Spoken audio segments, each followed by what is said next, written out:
বার্সেলোনায় ফিরে আসার স্বপ্ন দেখছেন ব্রাজিলিয়ান সুপারস্টার নেইমার জুনিয়র। তবে তার জন্য কাতালানদের একটা কঠিন শর্ত মানতে হবে তাকে।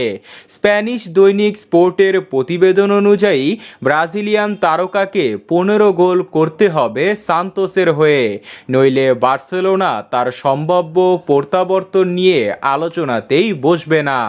আল হিলাল ছেড়ে জানুয়ারিতে শৈশবের ক্লাব সান্তোসে ফিরেছেন ব্রাজিল সুপারস্টার নেইমার জুনিয়র, কিন্তু ইউরোপের মঞ্চে ফেরার তার ইচ্ছা এখনও অটুট। কাতালানদের কাছে ফিরতে হলে 33 বছর বয়সী ফরওয়ার্ডকে প্রমাণ করতে হবে যে তিনি আবারও ফিট ও ফর্মে আছেন। বার্সা কর্তৃপক্ষ পরিষ্কার করে জানিয়ে দিয়েছে, সান্তোসের হয়ে অন্তত 15 গোল না করতে পারলে তার প্রত্যাবর্তন নিয়ে কোনো আলোচনাই হবে না। নেইমারের বার্সেলোনা অধ্যায় ছিল স্বপ্নময়।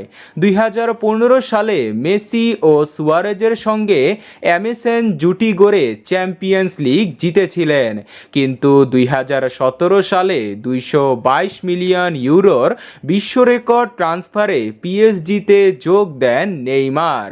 এরপর চ্যাম্পিয়ন্স লিগ জয়ের স্বপ্ন অপূর্ণই থেকে যায় নেইমার জুনিয়রের।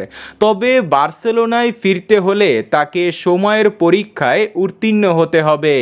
এই মুহূর্তে তার সান্তোসের চুক্তি জুন পর্যন্ত, অর্থাৎ হাতে মাত্র কয়েক মাস সময়।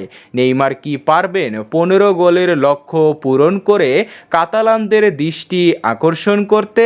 কমেন্টে জানান।